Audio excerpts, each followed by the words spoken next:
question is,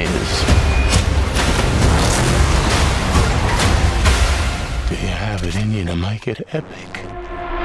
Listen, your resume is incredible, but there's going to be a lot of people out there that have actually never seen anything you've done before. And I'm curious, if someone has never seen any of your work, what is the first thing you'd like them watching and why? Might as well start with the one we've just finished because it's probably got the best of my skills or whatever knowledge I have in them.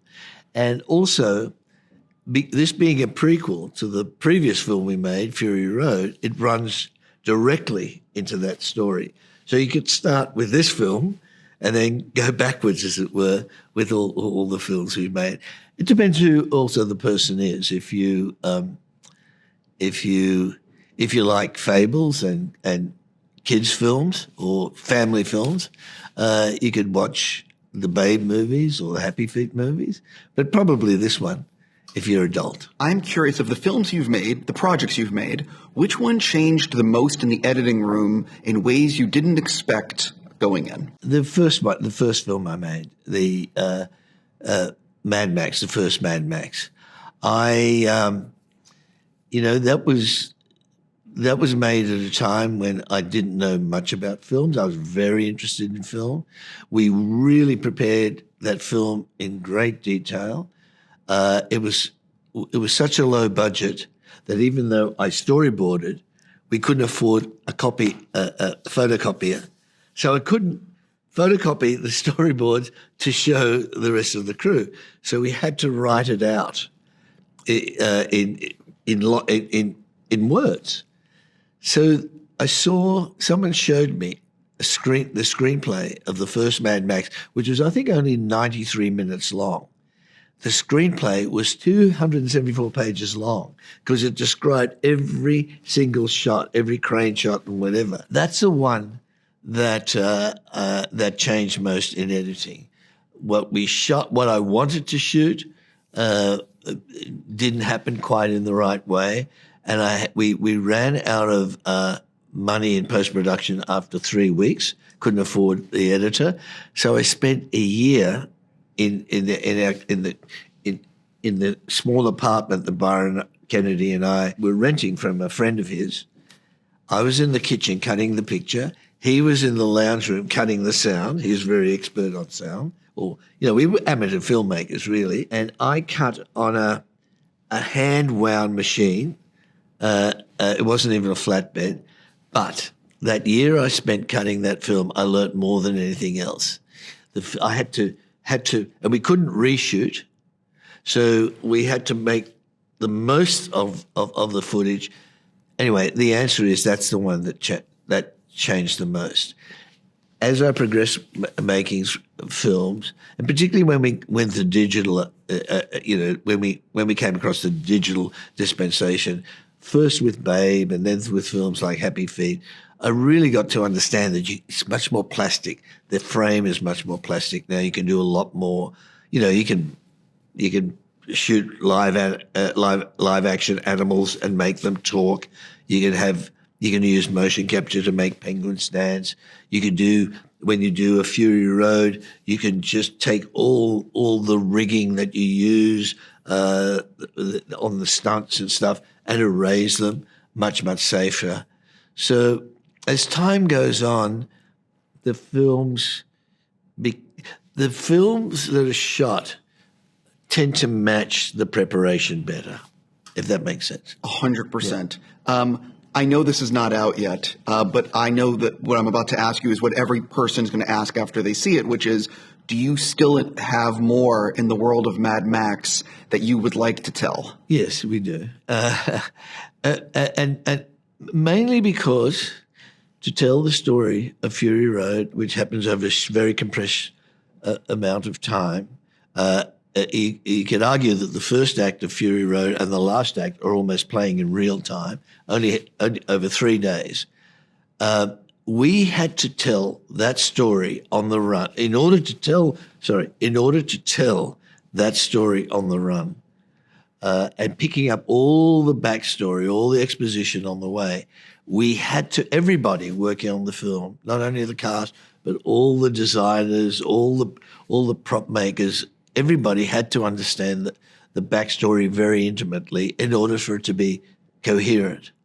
So we had to write the story of Furiosa and the 18 years, as it turns out, the 18 years before we meet her in Fury Road. And we also had to write story of the year of Max in the year before we encounter him in Fury Road. So we have that story. And we wrote that as a novella, Nico Lathuris and I. And so that's a story we have yet to tell. What are the chances that that will be your next project? There's couple of other things I want to do, but it really depends on how Furiosa goes. Furiosa gets enough traction and people respond to it well.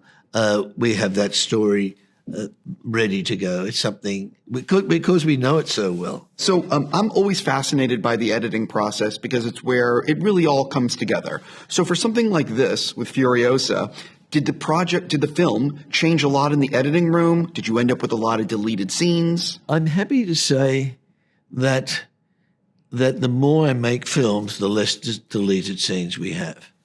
I think it's so hard to shoot good footage that you shouldn't be exploring your film in the shoot. I should say this rigid, but you shouldn't be fashioning the story and the structure of the story during the shoot. Most of it should be thought out and prepared beforehand. Now, that's not to say that there aren't moments that you shoot. Some of them you love, but you know you're going to have to lose because the whole is always privileged over the parts. There's no question about that. So this was pretty tightly shot. The other thing that we did on this film that I've never really done before, or only partially done before, is that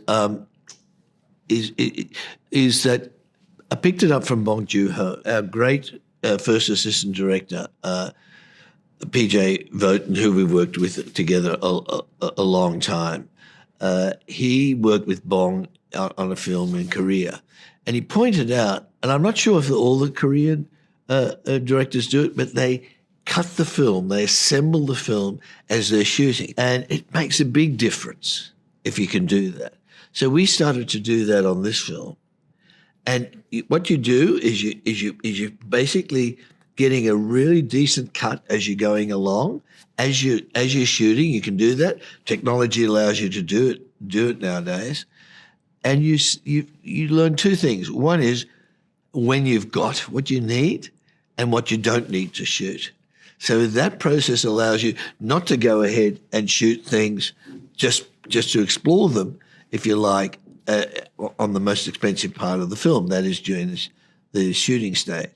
That doesn't mean that when you're working with actors and working with the crew that you don't explore it by what they're doing. You just don't do it with the story as much, if that makes sense. I think Guillermo del Toro told me he does something similar, and a few other filmmakers. But it's also going back to what you said earlier. When you were editing on a moviola or whatever it was, you couldn't do that. It's only the technology of today. Only the technology. And when we shot Road Warrior, we were shooting in a remote part of Australia. We wouldn't see the dailies until the end of the week. So at the end of the week, all the dailies that we'd shot would be there in a cinema. Everyone would turn up in the cinema and we'd watch the dailies. We didn't have video split. So the only person who saw the film was the camera operator through the viewfinder. And the rest of it, you get as close to the camera as you could. But you didn't, particularly if the film's quite kinetic and you're moving, you were relying completely on the camera operator to let you know, oh, yes, I think we've got it.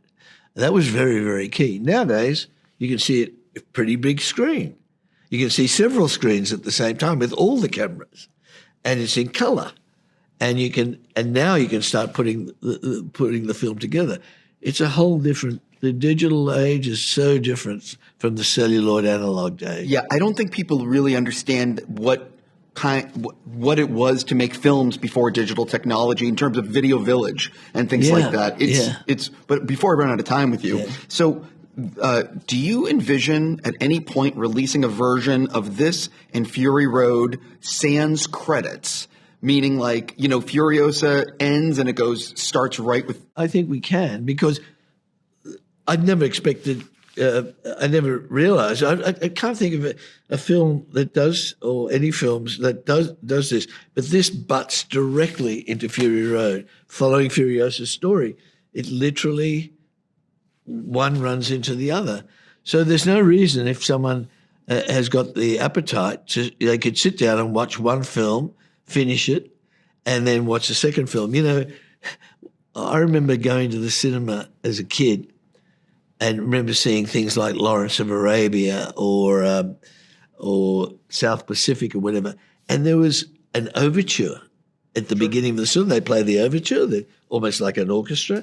There was an interval, they call it intermission, and you'd go out and you'd stop, almost like the theatre. You'd stop, you'd go out and get whatever you wanted to do, your popcorn and your milkshakes and your ice cream, and then you'd come in and then you'd pick up part two.